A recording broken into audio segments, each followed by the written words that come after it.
Hello and welcome into LMU Community TV News. I'm Ashley Hurley. Thank you for being with us. Leading the newscast today is the story that broke over the holiday weekend. Sheriff David Ray confirmed Friday that the Claiborne County Sheriff's Office is investigating a murder that happened in Clairfield. The victim is identified as 56-year-old Herschel Gully of Clairfield. Sheriff Ray confirms that various persons of interest are being questioned in connection with the incident and that they are working several good leads. Sunday afternoon, Chief Deputy Wayne Lee confirmed that there are 3 people in custody connected to the alleged murder. According to reports, it appears that the victim was beaten, but the official cause of death is unknown until the completion of the autopsy. The Sheriff's Office is expected to make an announcement into the arrest later this week, and LMU Community TV will continue to have those updates as they are made available. With Thanksgiving behind us, Black Friday has now come and gone, and many are still enjoying the low prices of those online deals and that can only mean one thing: shopping season is upon us, but more importantly, the holiday season is here. And on the campus of Lincoln Memorial University, they are hoping to make this season the best one yet. A faculty staff holiday reception is scheduled to take place to kick off an entire day of celebrations, and to tell us more, here is President B. James Dawson. Happy holidays. I'm Jim Dawson, the president of Lincoln Memorial University, and it is my delight to bring you season greetings and to tell you a little bit about some of the things that will happen on our campus over the course of the next few weeks. December the 3rd is a big day, and I want to invite you to a holiday reception in the President's office, formerly the President's home. This will be an occasion for us to come together and celebrate from 1 to 3:30 on December the 3rd. Please join us for a festive occasion at the President's office.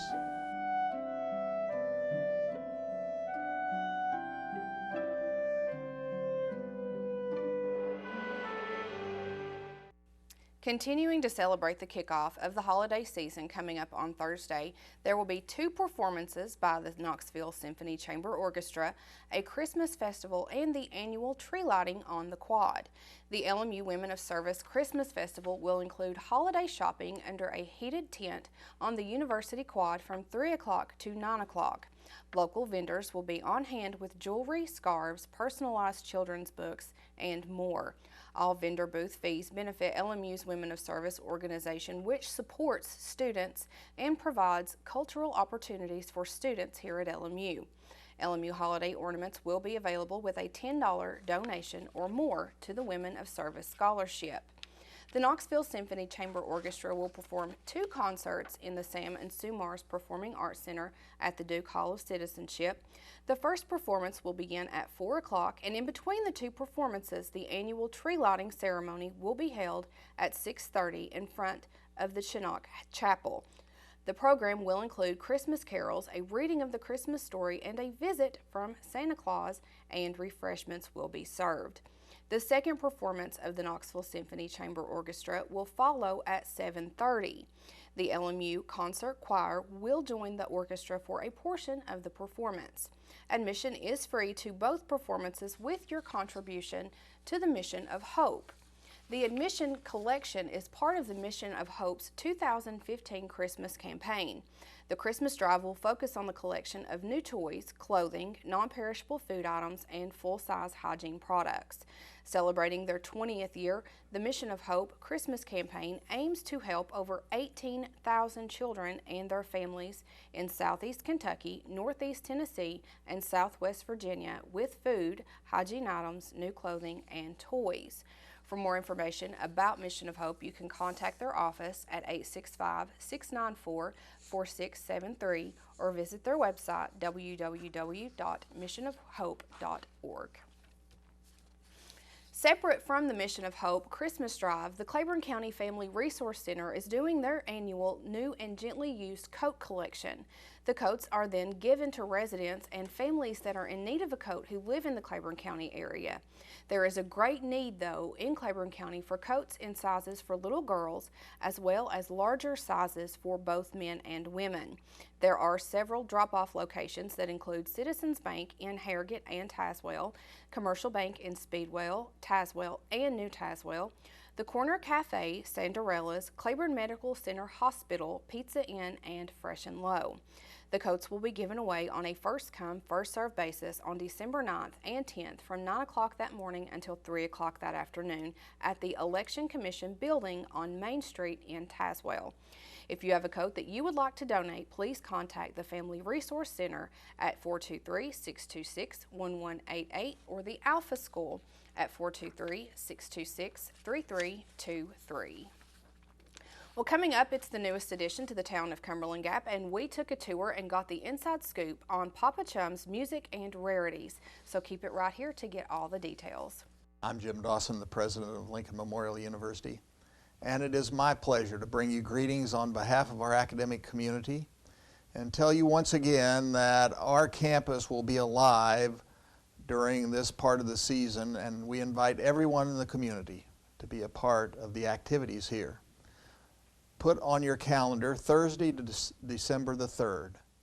The Women of Service Christmas Festival will occur on our campus from 3 to 9 in the quad. The Knoxville Symphony Orchestra will have performances at both 4 and 7:30 in the Sam and Sue Mars Performing Arts Center. And the lighting ceremony for the big tree light on our campus will be at 6:30 in the quad. Please join us for all of these events and be a part of the Christmas celebration at Lincoln Memorial University. Hi folks, this is Steve Gully inviting you to our next big Cumberland Mountain Music Show at LMU's Cumberland Gap Convention Center in beautiful downtown Cumberland Gap, Tennessee. It's coming up on Saturday, December 12th. The doors will open at 6:30 and the show will begin at 7:30. Admission's $12 and children under 6 get in free.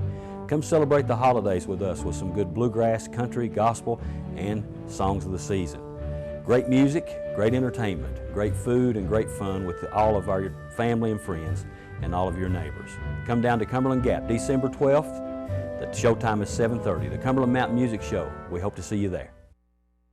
Season's greetings from Lincoln Memorial University. Hi, I'm Kate Reagan, and I would like to bring you great tidings of comfort and joy and invite you to join me on Thursday, December 3rd as LMU kicks off the Christmas season with our annual tree lighting and Knoxville Symphony Chamber Orchestra concert. It is one of my favorite traditions on this campus and a great opportunity for our community to come together and give back. Like every year, LMU will be collecting for the Mission of Hope's Christmas campaign. Mission of Hope has been a great friend to LMU and the surrounding communities since its founding in 1996. Not only do their good works bring joy to many young children in the Appalachian elementary schools, they've also made it possible for several students to receive an LMU education through scholarships. Mission of Hope also partners with other organizations from Repair Fair to Remote Area Medical to share the hope. Please bring a new unwrapped toy, canned good, personal hygiene item, or clothing to the tree lighting and symphony concert for free admission. And join me, LMU, in the Mission of Hope as we extend a helping hand and bring a bright ray of sunshine and hope to those who might not otherwise have much. It is a long-awaited opening on the campus of Lincoln Memorial University. The pool in the Anon Natatorium adjacent to the Mary Mars Gymnasium will reopen on Tuesday, December 1st. The pool will be open for a limited use for the remainder of the fall semester while additional staff is hired. The pool closed following damages from a storm in April of 2014. Over time, the storm damage was repaired, a new pool liner was installed, and the pump and heater were both refurbished. Pool memberships will be made available to community members for $75 a semester, which includes all aquatic classes except for swimming lessons. LMU students, faculty, staff, and their immediate families can access the pool for free with an LMU identification card. For a full schedule of pool events, you can log on to the LMU website, lmunet.edu. While the pool is set to reopen, construction, though, continues across the campus of Lincoln Memorial University with a specific focus around athletics and improvements to their facilities. According to Athletic Director Matt Green, the complexes are coming along and the golf complex may look smaller from the outside than it does on the inside. There are offices, classrooms, a pro shop, and a player's lounge. He states that having the complexes brings an advantage to the teams with having the facility right here on the campus of LMU. The facility The tennis facility is halfway completed and construction does continue. The complex will be enclosed with 6 indoor courts, and the teams will be able to participate in practices no matter what the weather is outside. Construction also continues on the lacrosse complex, and it is just another addition to the services being added here on the campus. We will continue to keep an eye on the construction and bring you the very latest as it is completed. Well, you can find everything from treasured records to the latest releases, and it's all in one shop in Cumberland Gap. Papa Chum's Music and Rarities is now open at 522 Pinnacle Alley and is full of items for everyone to enjoy. It is a family-owned and operated business, and to tell us more about the new shop, we visited with part-time owner Daniel Chumley, who shares the business with his father, Danny Chumley. Sell a lot of records, and that's one thing because there's not really a place around here to get records. And I know that's something I really love, and I know many people around here that love it as well, so that's one reason we're carrying that. And we also have used books, as you can see, and candles, just natural soaps, makeup, and my sister actually got some handmade jewelry in. We've not brought it in yet, but and that's another thing is we're trying to, a lot of the stuff, places aside from like the record distributor, are local places that we get this, you know, small businesses and stuff, because that's something we really like to support. And we also sell instruments, as you saw, and I'll be providing guitar lessons eventually once I get a couple things worked out, but I'll be doing that. My father will be probably doing bass lessons and ukulele lessons as well. Papa Chum's Music and Rarities is open Tuesday through Saturday, 11 a.m. until 7 p.m. They are currently testing the store hours, so they are subject to change.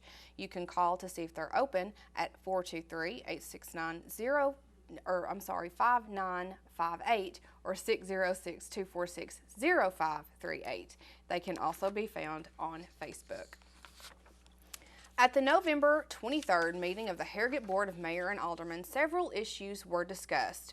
Among those issues was the opening for administrative assistant.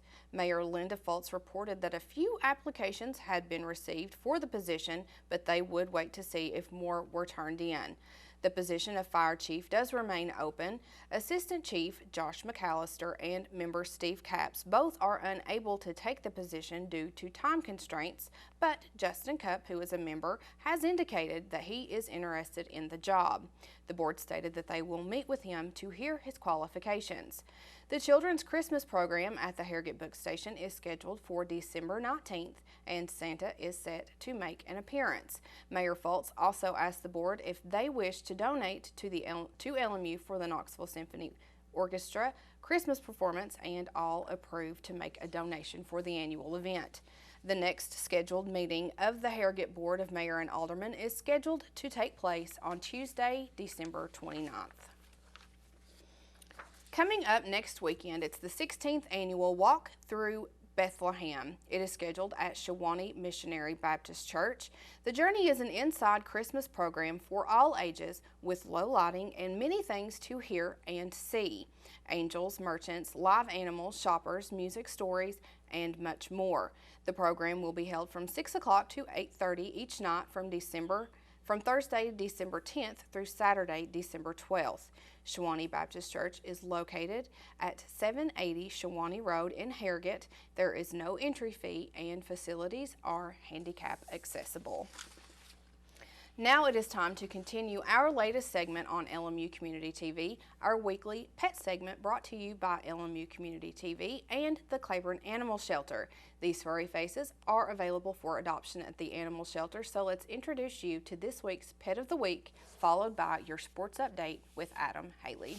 Hey everyone, welcome into this week's Pet of the Week segment. Liza from the Claiborne Animal Shelter brought with her Powder today. So tell us a little bit about Powder. Well, Powder is a Pomeranian mix. Yes. And he is 5 years old, and he has the energy level of a puppy. Yes. And he's house trained. Okay.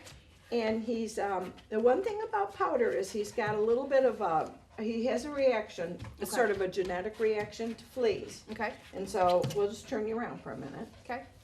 He has some hair loss back here. Okay. That he's always going to have, because Right. Powder is always going to have a bad hair day, aren't you? Always having a bad hair day. Always. I love it. And anybody else would be sad, but you don't care, do you, Powder? So He's what like, is heck no? what is his behavior with other dogs at the shelter? He's really good with other dogs. Okay. And Oh, there you go. he is like one of the happiest little guys you'll ever meet. Look at him. He's just, I know. and he's active, but he's not like hyper that he would get on your nerves Right. as much as he just wants to say He hi wants to everybody. attention. Yeah. You want to say hi? He wants to be the star. Yes. Right. He Okay, wants to so- go in circles. Show everybody how you go in circles. So tell everyone if they want to adopt Powder, what do they do? Well, what they would do is they would either go online to claiborneanimalshelter.com, Okay. and there's an online application, or come in and meet them Okay. and fill out an application. I am not real familiar with the Pomeranian breed. Okay. I know I'm not either. that they're very popular, but just from what I know of Powder, he's not real good with children now. Okay. With young children. He'd be Okay. better for a family with older children, or Okay. just maybe a couple without any children. Okay. He's somebody that would love to go for a walk. Okay. And as far as the application goes, come in and fill one out if you want, and meet Okay. Powder, and then bring any other pets you might have just to make sure they get along. Okay. And he would have to be neutered Okay. before he could go home. And just so people know that we're very serious about doing a vet check. If they've had other pets, we want the other pets to have been up to date on their shots, and also spayed or neutered. Okay. And if it's not for a medical reason, they're not spayed or neutered, then we will turn the application down if they're Okay. breeding animals. So, but otherwise, Powder's ready to go home. Okay. Look at him. He's looking out there right now. He's Yes. saying, "Where's my family? Yes. Is my family looking at me?" Right, Powder? So shall we show the rapid fire leap off of this thing? If He you- can leap out of the picture. Sure. You ready? As he leaps out of the Ready, picture, Powder? go Go. ahead and check him out and make him a part of your family.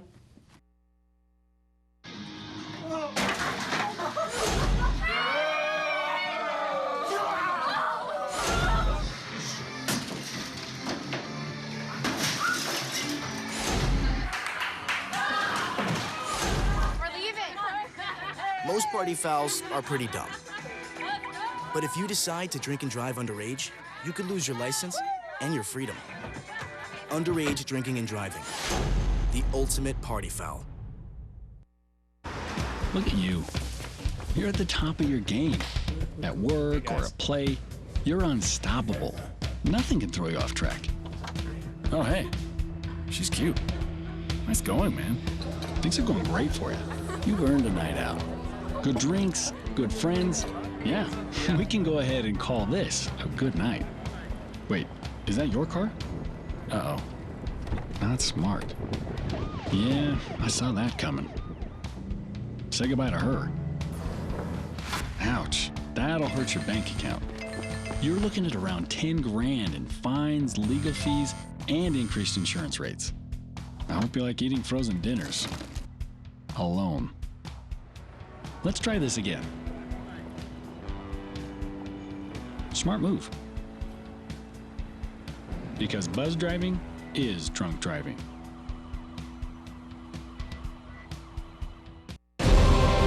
College.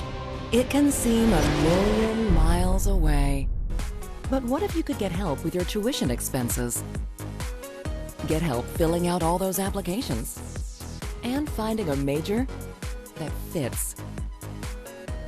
All of a sudden, the impossible becomes possible. Visit collegefortn.org today. College. You can get there from here. Welcome back. This past weekend, the men's and women's basketball teams tried to work off their Thanksgiving turkey with non-conference games on Saturday. The women were in action against NAI opponent University of the Cumberlands. Both teams were coming in with momentum as the Patriots were undefeated, but LMU had just knocked off nationally ranked Carson Newman. Cumberlands came out strong, scoring the game's first 5 points before running out to a 7-point lead on 4 different occasions before LMU chipped away at the Patriots' lead and eventually took the halftime lead 31-29 at the break. Cumberland outscored LMU in a low-scoring third quarter, 9-7, to tie the game up going into the fourth quarter. The two teams traded baskets before LMU went on an 18-4 run to blow the game open. The Lady Rail Splitters went on to win 72-58. Megan Pittman recorded her third straight double-double, scoring 17 points and pulling down 10 rebounds. Sydney Anderson added 14 points, while Kiara Rawls came off the bench for 10 points. The LMU men hosted the University of Virginia Wise in the back half of the doubleheader. The Cavaliers kept it close early on and even held the lead 1 minute and 11 seconds into the game. But that would be as close as they got. The Rail Splitters used a 27-8 run through the first 10 minutes to jump out to an 18-point lead. That lead would increase to as much as 31 points before halftime. LMU kept their foot on the throttle in the second half, scoring 59 second-half points on their way to a 114-69 win. LMU was led in scoring by Jalen Still, who had 18 points. Gerald Simmons and Luquan Choice each had 16, while Hunter Spall came off the bench for 14 points. As a team, LMU shot nearly 57% for the game. Now, both teams will now get ready for their first conference road game of the season when they'll both travel to Hickory, North Carolina to face Lenore Ryan on Wednesday. The women's game will tip off at 4 p.m. as the Lady Rail Splitters will be looking for their first win over LR since 2012. The men will tip off at 6 p.m. as the Rail Splitters will be looking to win their 11th straight over the Bears. However, Lenore Ryan will be coming into this game undefeated. Both these games can be heard on 91.3 FM WLMU, with LMU Sports Network coverage starting at 3:40 p.m. Over the weekend, the Tennessee Volunteers football team finished their season with a visit from rival Vanderbilt. The Vols started the game hot, scoring the game's first 10 points. First, a 17-yard Joshua Dobbs pass found Vaughn Pearson open in the end zone, and then kicker Aaron Medley added a 26-yard field goal. The two teams would then trade scores before Tennessee would go into the halftime break leading 27-14. The Vols started the second half with a Derek Barnett safety and would roll off 24 more unanswered points on their way to a 53-28 victory. With the win, Tennessee finished the regular season with an 8-4 record and will now wait until next weekend to find out what bowl game they'll be invited to. The Kentucky Wildcats were also in action this past weekend as they battled Louisville for the Governor's Cup. Kentucky came in needing a win to secure a bowl game for the first time in 5 years. The Wildcats started quick, using 2 Cardinal interceptions to help build up a 21-0 lead. Kentucky would lead at the halftime 24-7, but that's when the Cardinals started their comeback. Louisville scored 17 in the third quarter to tie the game, and then 2 rushing touchdowns in the fourth quarter secured the comeback as Louisville went on to win 38-24.